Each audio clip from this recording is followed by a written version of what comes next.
म्हणजे ancient मिडिवलच्या batches घेतलेल्या होत्या, स्पेशल बॅचेस, आणि क्लासेसमध्ये 3-4 शिकवलेलं होतं. त्या ह्याच्यात मी सांगत होतो की तुम्हाला हे माहिती असणं गरजेचं आहे, कारण हा पॉईंट ऑफ व्ह्यू आपण UPSCला सुद्धा ऑप्शनलला मोस्ट ऑफ द टाइम्स वाचतो. आणि ह्या पॉईंट ऑफ व्ह्यू तेव्हा सोडा, आजही अनेक पुस्तकांमध्ये नाही आहे. आजही लोक हे सांगत नाहीत, फक्त हा प्रश्न आलाय म्हणून म्हणजे कॅरी फॉरवर्ड करतात. पण ही संकल्पना तुम्हाला माहिती पाहिजे की नक्की ही काय आहे. बघा, मोहम्मद घुरीचे राज्यपाल व मोहम्मद घुरीच्या मृत्यूनंतर त्यांनी स्वतंत्रपणे राज्य करण्यास सुरुवात केली, ते भूभाग यांच्या जोड्या लावा. आता हे काय आहेत? मोहम्मद घुरीचे राज्यपाल आहेत. इथे जेव्हा आपण मोहम्मद घुरी बघू ना, तेव्हा नुसता मोहम्मद घुरी आपल्याला नाही बघायचं आहे. ठीक आहे, सुरुवात आपण तिकडनं करू, पण ऍटलीस्ट आपल्याला पहिले 3 गोष्टी बघून घ्यायच्या आहेत. म्हणजे तुमचं इकडे परकीय आक्रमणाचा टॉपिकच कव्हर होतोय. भारतावर आक्रमण केलेली कोण कोण आहेत, तर लक्षात ठेवायचं, भारतावर एकूण 3 जणांनी सुरुवातीला परकीय काय केलेली होती, आक्रमण केलेली होती. सगळ्यात पहिल्यांदा 712 इसवी सन मध्ये एक प्रकारे मोहम्मद बिन कासिम यांनी काय केलेला होता, अटॅक केलेला होता. सिंधवर ह्याने विजय मिळवलेला होता, सिंधवर ह्याने कर लावलेला होता, आणि जवळजवळ हा 20च वर्ष जगलाय. म्हणजे मोहम्मद बिन कासिम सांगायचं झालं तर एक प्रकारे 695 ते 715 या अक्षरशः 20च वर्षांमध्ये तो जगलेला आहे. आणि त्याच्या 17व्या-18व्या वर्षामध्ये एक प्रकार त्याच्या आधीचे जेव्हा 2 सेनापती, आता मोहम्मद बिन कासिम म्हणजे अरब एम्पररवाला, ठीक आहे, अरब, अफगाणिस्तान, इराण, इराक इकडे ज्यांचं एम्परर होतं यांचा आपल्याला सेनापती बघायला मिळतो. याच्या आधीच्या 2 सेनापतीने ट्राय केलेलं होतं की भारतावर आक्रमण करायला जाऊया, सिंधवर खास करून आक्रमण करूया, कारण एक प्रकारे सिंधू नदीचाच मोठा सुपीक प्रदेश आहे. परंतु एक प्रकारे कोणाला जमलं नव्हतं. मग मोहम्मद बिन कासिम 15-16 वर्षाचा, अक्षरशः 695चा जन्म आहे, म्हणजे 712ला त्याने अटॅक केलेला आहे, म्हणजे 712ला त्याने एक प्रकारे कब्जा मिळवलेला आहे. म्हणजे जवळजवळ तो 16व्या-17व्या वर्षी अटॅक करतोय. आणि मग हे अटॅक करत असताना त्याला तिथे यश मिळालेलं आहे. त्याने एक प्रकारे सिंधवर विजय मिळवलेला आपल्याला बघायला मिळतो. सिंधवर त्याने सगळ्यात पहिल्यांदा देबल नावाचं एक शहर होतं त्याच्यावर अटॅक केलेला होता, आणि तिथे एक राजा दहीर आपल्याला बघायला मिळत होता. कोण? राजा दहीर. या राजा दहीरला त्याने काय केलेलं होतं, हरवलेलं बघायला मिळते. आणि हा अरब कमांडर होता, ह्याने पहिला अटॅक केला. मग हे अरब कमांडर होते, ह्यांना तिथे यावंसं का वाटलं? सगळ्यात पहिल्यांदा एक प्रकारे सिंधू नदीचा प्रदेश. दुसरी गोष्ट काय की एक प्रकारे अरबस्तानचा जो काही व्यापार असायचा, हा व्यापार आपल्याला सिंधच्या बंदरांमधनं जात असलेला बघायला मिळत होता. मग सिंधच्या बंदरांमध्ये त्यावेळेसचा गुजरातचा आत्ताचा काही भाग किंवा एक प्रकारे लाहोर वगैरे साईडचा काही भाग हे मोठ्या प्रमाणामध्ये प्रदेश येत होते. मग उद्या उठून या प्रदेशांमधले किंवा आजूबाजूचे जे काही स्थानिक आपल्याला बेटं बघायला मिळतील, या बेटांमध्ये पायरेट्स असायचे, म्हणजे काय असायचे, समुद्र चोर असायचे. ते काय करायचे, हा अरब्यांचा जो काही व्यापार होता त्या व्यापारी जहाजांवर एक प्रकारे अटॅक करायचे आणि तो माल बळकावून घ्यायचे. आणि मग अशा वेळेस कुठेतरी यांना कंट्रोल केलं गेलं पाहिजे, याच्यासाठी या गोष्टी होत्या. प्लस असं वाटत होतं अरबस्तानच्या राजाला की सिंधचा जो राजा आहे तो या सगळ्या गोष्टींना, या टोळ्यांना काय करतोय, मदत करतोय, कारण त्यांना काहीतरी फायदा मिळतोय. म्हणून एक प्रकारे हे अरबस्तानातील लोकांनी सिंधवर अटॅक करण्याचा प्रयत्न केलेला होता. सुरुवातीला दोघांना जमलं नाही, तिसऱ्यांदा कासिमने आपल्याला केलेला बघायला मिळतो.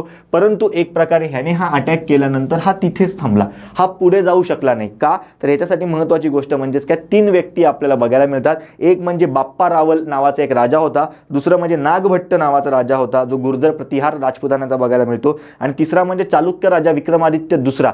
या तिघांनी काय केलेलं होतं, ह्या अरबांची टोळी आपल्याला थांबवलेली बघायला मिळते. आणि मग सांगायचं झालं तर ह्यांनी सिंधच्या काही भागापर्यंतच आपला प्रदेश नेलेला होता, त्यांना पुढे गुजरात वगैरेपर्यंत अटॅक करता आलेला नाही आहे. मग हे लक्षात ठेवायचं, 712ला मोहम्मद बिन कासिमने सगळ्यात पहिल्यांदा अटॅक केलेला होता. ठीक आहे. दुसरं जर आपण बघतोय ना, तर एक प्रकारे मोहम्मद, ठीक आहे, गजनी किंवा गजनवी असं सुद्धा म्हणतात, गजनीचा गजनवी असं. ठीक आहे.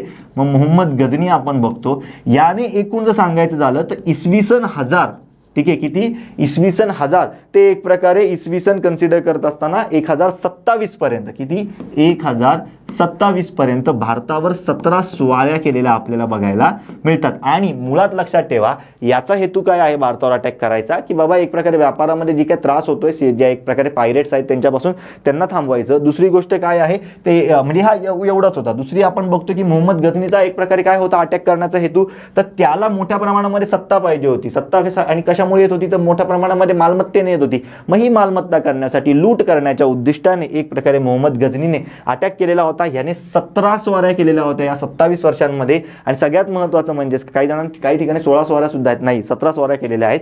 आणि सगळ्यात महत्त्वाची गोष्ट, ह्याने जी काही स्वारी केली ते पार कनौज पर्यंत पार काश्मीरपर्यंत, पार एक प्रकारे ग्वालियरपर्यंत त्याने आपल्याला स्वारी करून लूट घेऊन तो निघून गेलेला आपल्याला बघायला मिळतो. याचा कुठलाही पॉईंट ऑफ व्ह्यू नाहीये की इथे राज्य करायचं, हा यायचा, अटॅक करायचा, लूट घ्यायचा, निघून जायचा. याच्यातली जी 16वी स्वारी आपल्याला बघायला मिळते, ही 16वी स्वारी आपल्यासाठी अतिशय वेदनादायक होती. कारण सोमनाथ मंदिर हे जे आपल्याला बघायला मिळतं, हे सोमनाथ मंदिर त्यांनी लुटलेलं होतं, दरवाजा वगैरे ते सुद्धा घेऊन गेलेले होते. हे दोघांनी अटॅक केला. म्हणजे जर कासिमने अटॅक केला, कासिमने सिंध मिळवला, त्यानंतर जवळजवळ 200-300 वर्षांनी मोहम्मद गझनीला वाटले की अरे तिथे जाऊन आपण पैसा मिळवू शकतो.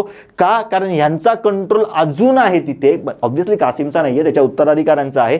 आणि तिकडनं खूप सारा शेतसारा येतोय. मग गझनीला वाटते की अरे ओके, त्याच्याकडे त्या लँडमध्ये खूप पैसे, चला तिथे अटॅक करायला. मग तिकडनं गझनी आलाय. आणि त्यानंतर जर सांगायचं झालं तर तिसरा आपल्याला कोण आलेला बघायला मिळतो, मोहम्मद घोरी आलेला बघायला मिळतो. ह्याने अटॅक करत असताना ह्याने सुद्धा त्याच पॉइंट ऑफ व्ह्यूने अटॅक केलाय.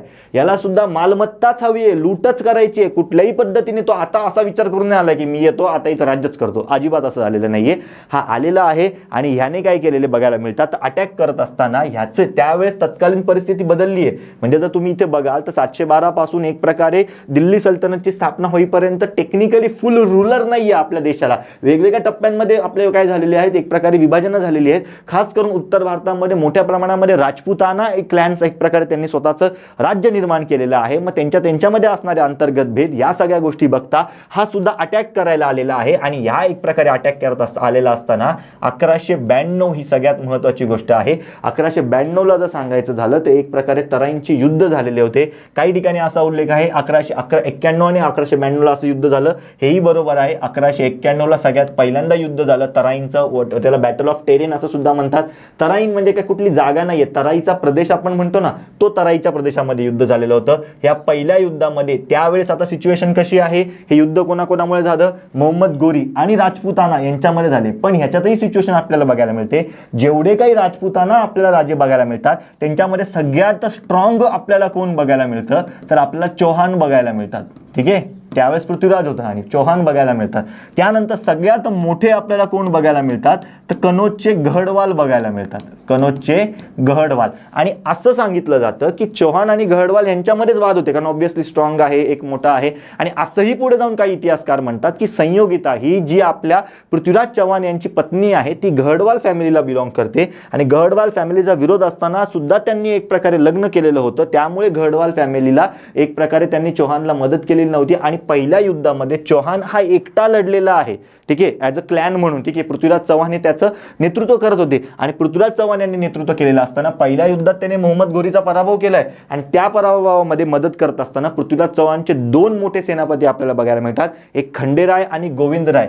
एक खंडेराय आणि गोविंदराय हे होते. यांच्यामुळे तो पहिले वॉर जिंकलेला होता. पण या एक प्रकारे पहिल्या युद्धामध्ये त्यांचा मृत्यू झाला. आणि अल्टिमेटली पहिलं युद्ध झाल्यानंतर असा समज पसरला की आता काय मोहम्मद घोरी येत नसतो.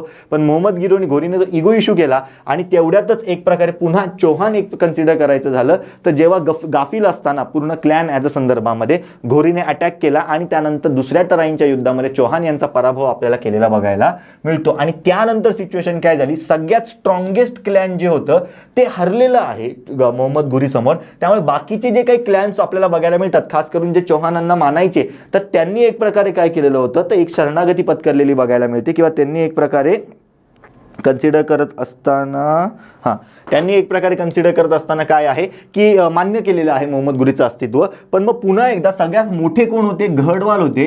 यांनी इंडिव्हिज्युअली जाऊन एक प्रकारे काय केलेलं बघायला मिळतं, मोहम्मद घोरीला विरोध केलेला बघायला मिळतो.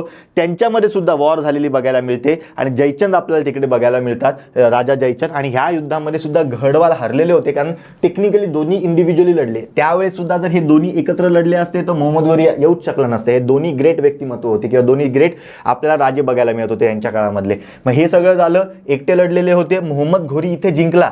आता सिच्युएशन काय आहे, स्ट्रॉंगेस्टला हरवलं, सगळ्यात मोठ्याला हरवलं. मग बाकीचे जे आजूबाजूचे आहेत ना, त्यांनी एक प्रकारे अस्तित्व मान्य केलेलं आहे. आणि अनावधानाने एक प्रकारे कन्सिडर करत असताना राजकीय सत्ता ही मोहम्मद घोरीला प्राप्त झाली. तो आला कशाला होता, साधी गोष्ट आहे. आता आधीच्या काळामध्ये सुद्धा या दोघांनी जेव्हा अटॅक केले तेव्हा ते काय आपल्याकडचे राजे काय असे बघत नव्हते बसत की बाबा या अटॅक करा, नाही, आपल्या राजांनी प्रतिकार वेळोवेळी केलेला आहे. पण तोफांची जी काही पद्धत असेल, ती काही मॉडर्न टेक्निक असेल तिकडे त्यावेळेसची, की घोड्यां वगैरे येऊन वर लढायची, हत्तीची जी काही टेक्निक असेल, युद्ध हे नेहमी मॉडर्न टेक्नॉलॉजीने जिंकलं जातं, हे लक्षात ठेवायचं. बाबर सुद्धा का जिंकला? बाबराकडे तोफगोळे होते म्हणून बाबर जिंकलाय. बाबराकडे तोफगोळे नसते तर नसता जिंकला. त्याच्या आधी जर सांगायचं झालं तर एक प्रकारे हे कन्सिडर करत असताना हे सुद्धा का जिंकलेत? ह्यांच्याकडे घोडे होते, आपल्याकडे त्या काळामध्ये घोड्या नव्हतं, हत्तींवरनं व्यापार म्हणजे युद्ध वगैरे चालत होतं. ठीक आहे, मग हे घोड्यांचा वापर युद्धामध्ये करणं, पुन्हा सांगायचं झालं तर ते घोड्यांना पुढच्या फळीमध्ये आणणं, या सगळ्या गतिशील पद्धती ज्यांनी फॉलो केल्या तर युद्धात जिंकलेलं आहे. मग या सगळ्या गोष्टी झाल्या, राजकीय सत्ता त्यांना प्राप्त झालेली बघायला मिळते. आणि अल्टिमेटली त्यानंतर आपण बघतोय की टेक्निकली तो आपल्याला त्याच्या अंतर्गत तो सगळा प्रदेश गेलेला बघायला मिळतोय, काय त्याच्या अंतर्गत. आणि मग मोहम्मद घोरीला हे मदत करण्यासाठी कोणी कोणी मदत केलेली होती? याल्दोजने मदत केली, कुबाचाने मदत केली, मोहम्मद इब्न बख्तियार खिलजी याने मदत केली होती, खलजी, आणि कुतुबुद्दीन ऐबकने आपल्याला मदत केलेली इथे बघायला मिळते. ठीक आहे, ते अबक प्रिंट मिस्टेक म्हणजे टायपिंग मिस्टेक आहे आपल्या DTP कडनं.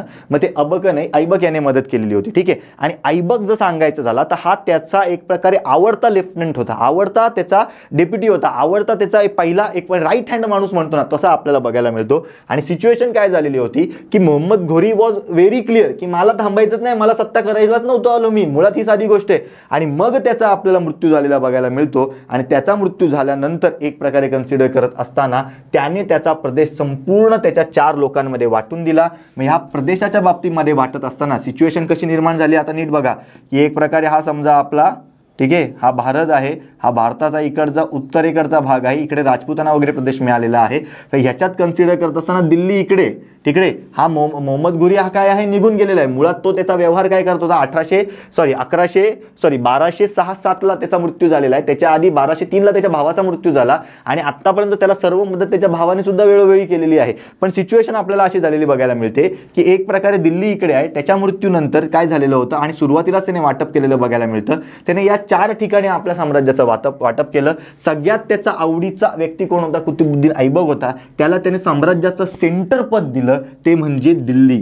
ठीक आहे, ते साम्राज्याचं सेंटर पद होतं त्याच्यात, त्याने नवीन मिळवलेलं संपूर्ण एवढ्या आपल्या हिंदुस्थानच्या भागामधल्या. त्यानंतर मोहम्मद इब्न बख्तियार खिलजी याने काय केलेलं होतं, मग ह्याला सेंटर पद दिलं. या चौघांमध्ये सुद्धा रेस असेल ना, हा तिकडनं पुढे गेलेला आहे आपलं साम्राज्य निर्माण करण्यासाठी. मग बंगाल, बिहार, त्यानंतर कन्सिडर करत असताना इकडचा जो काही उत्तर म्हणजे UPचा जो पूर्वेकडचा भाग आहे तिथे त्याने आपलं राज्य केलेलं आहे. प्लस मोहम्मद इब्न बख्तियार खिलजीने नालंदा विश्वविद्यालय ह्याची सुद्धा नासधूस आपल्याला केलेली बघायला मिळते. ठीक आहे, मग हा प्रदेश त्याला दिला गेलेला आहे. त्यानंतर मग इकडनंच आपलं उत्तर सुटतंय बघा, म्हणजे कुतुबुद्दीन ऐबकला दिल्ली दिलं, कुतुबुद्दीन ऐबकला दिल्ली दिलं. अचं एक वाला एकच ऑप्शन आहे, तुमचं उत्तर इकडनंच डॉट निघालेलं आहे. ठीक आहे, सॉरी डचं एक ना, अचं एक नाही, डचं एक असलेला एकच ऑप्शन आहे.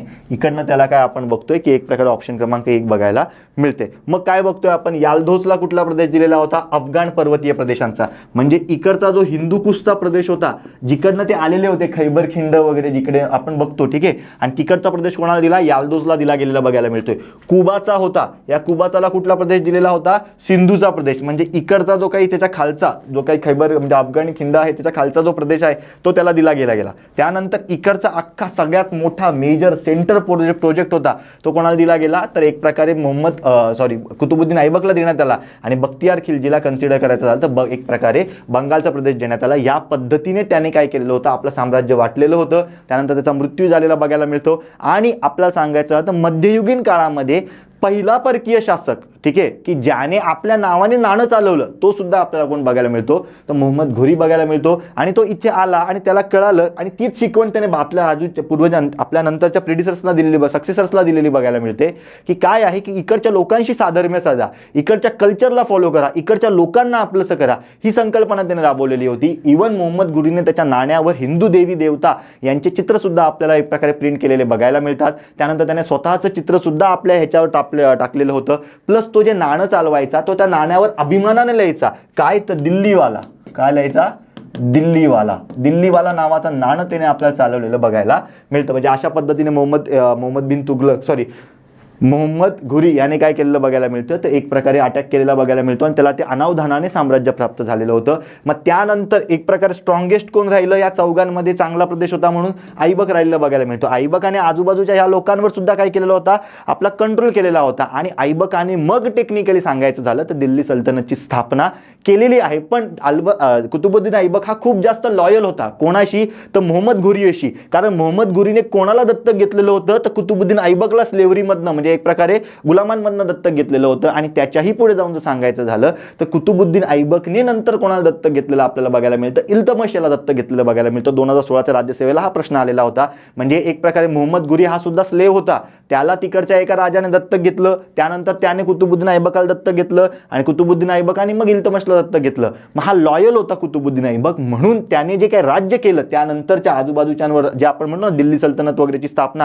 ही त्याने केली टेक्निकली. पण त्याने राज्य कोणाच्या नावे केलेलं होतं, तर मोहम्मद घुरी याच्याच नावे त्याने राज्य केलेलं बघायला मिळतं. आणि याच्यानंतर इल्तमिशला त्याने आपली मुलगी दिली आणि मग उद्या उठून इल्तमिशला गुलामगिरीतनं मुक्त करण्याच्या उद्दिष्टाने काय झालेलं बघायला मिळतं, त्याने एक प्रकारे मोहम्मद घुरीकडे किंवा त्याच्या मोहम्मद घुरीच्या सक्सेसरकडे सांगितलं की हा माझा XYZ जावई वगैरे आहे, मग उद्या उठून मी लॉयल राहिलो, पण आता माझ्या लॉयल्टीची एक प्रकारे मला बक्षीस म्हणून माझ्या पुढच्या ज्या काही पिढ्यांना तुमच्या स्लेव्हरीमधनं गुलामगिरीतनं मुक्त करा. आणि ते त्यांनी ऐकलेलं बघायला मिळतं. खलिफा वगैरेची त्यांना मान्यता मिळालेली बघायला मिळते. आणि मग त्यानंतर टेक्निकली इल्तमिशने दिल्ली सल्तनतचा आपल्याला पहिला सुलतान झालेला बघायला मिळतो, कारण त्याने तिकडनं ते सुरू केलं. आणि याच मुद्द्यावरनं जर सांगायचं झालं तर सुरुवातीच्या पहिलं दिल्ली आपण सल्तनत बघितलं तर त्याच्यामध्ये पहिलं घराणं कुठलं आपल्याला बघायला मिळतं, गुलाम वंश असा उल्लेख येतो. का, तो कुतुबुद्दीन ऐबकामुळे येतो. त्यानंतर एक प्रकारे त्याच ह्याला मामलूक वंश असं सुद्धा म्हणतात.